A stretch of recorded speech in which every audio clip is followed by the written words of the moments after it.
It always used to be the case that, a new Ridley Scott movie was really something to be excited about because, you look at his old output. There was, 2 years between Duelist and Alien, 3 years between Alien and Blade Runner, then another 3 before Legend, and then 4, and then I think Conquest of Paradise and White Squall, 4 or 5 years between them. Now, he's on a movie a year. Listen, I wrote this down. Gladiator 2000, Hannibal and Black Hawk Down 2001, 2002, Matchstick Man 2003, Kingdom of Heaven 2005, Goodyear 2006, American Gangster 2007, now this 2008, and slated for production in the near future, and I'm not making this up, an untitled Gucci biopic and Monopoly the movie. Monopoly. No, I know. I mean, there was a thing about it in The Guardian today. That's not true. It is true. Go to IMDb and you'll see it. I mean, you read about it and you think it's a gag, and then you look it up. No, there is the untitled Monopoly the Movie project.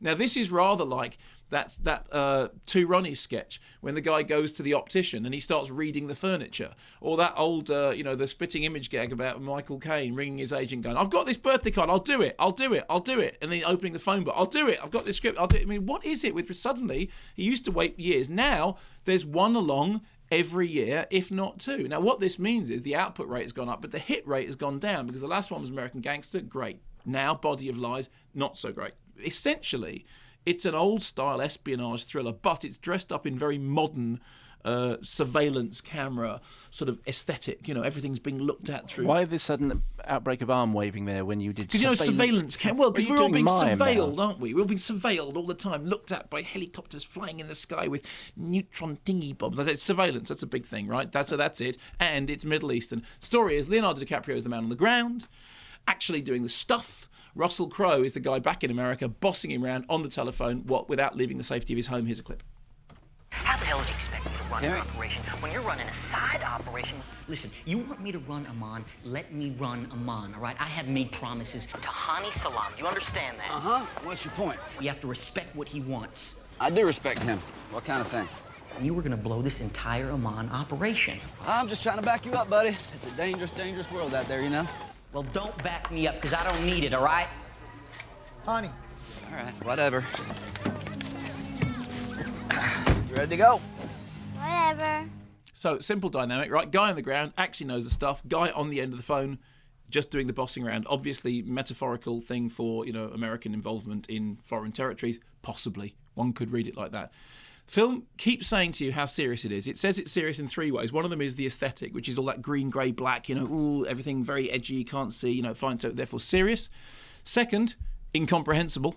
Therefore, serious. Who's he? Can't follow. What's going on? Must be serious. I'm not keeping up. Thirdly, Russell Crowe's fat. Now, simple thing with Russell Crowe, when he's bulked up here, when he's wearing the bulk in his chestal area, it's fluff. When he's wearing it in his waistal area, it's serious. Chestal and waistal. Chestal and waistal. An official medical terminology. Yes, and then below that he's wearing in his bumnal area, and then his, kneeal area. But no, if it's around the waist, because the way we all know is that, as far as the awards are concerned, fat is the new ugly. That's how he did. I'm a handsome butch guy. I want an award. I know I'll put some weight on. Can I just say, on behalf of those of us who carry around the little extra weight anyway, go away. I don't want you to get an award playing blokes that look like me. Okay? Some of us are proud of the way we look. But Russell Crowe thinks that that's the way he demonstrates he's doing a serious part, is that he eats a bunch of cake for about a month beforehand, and then I don't think comes it's on a stage. bunch of cake, by the way. I think in his case, I think it's a whole bunch of cake, mate. It really is. Some tinnies and a whole bunch of cake. So, the Russell Crowe's performance is fine. It reminded me to some extent of his performance in The Insider, although the difference is that The Insider was a really brilliant movie, terrifically directed by Michael Mann, and a fantastic story about how the smoking industry is the single most evil industry on earth, and it was brilliant. This just says, the guys on the ground know more than the guys not on the ground. Less brilliant. Solidly liberal credentials, but personally, despite my... Is that a good thing or a bad thing? Well, I was going to say, but personally, despite my, lefty... Virage Mendes must stay, deportation, no way background. What? Actually, I preferred socialist workers, socialist. I was never in the SW. Learn the arguments to take on the bosses, buy the pens and that. What, you sold socialist work? No, like I said that? I didn't. No, of course I didn't. Why are you speaking like you're a Because that's how people evening do newspaper cod seller? lefties in the 1980s. Wolfie Smith, right? You remember right, that? so even though you're an old-fashioned Even though I'm lefty, an old lefty, I actually prefer the much more politically suspect, although I didn't think it was, Black Hawk Down, which is much more nihilistic, much more brutal, much more unforgiving, much less liberal, but has the same sensibility of that kind of the fog of war, the craziness of war thing going on. Sorry, one other point I was going to make, which was that in the middle of all of this, the real standout is Mark Strong. Yes, very good. And he is. Have you seen Body of Lies? Yes. Thanks for listening to the show. Interviewed Ridley Scott.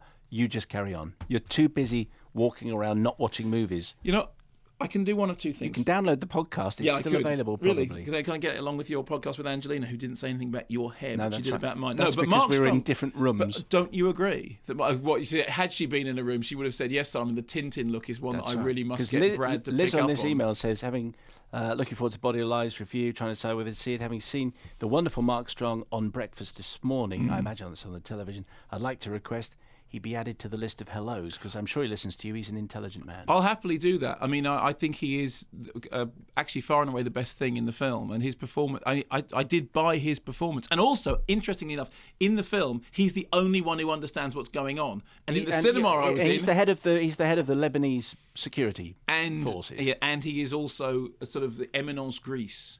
He is the kind of, that means the greasy eminence. Who sort of actually is secretly in charge of everything. Yeah.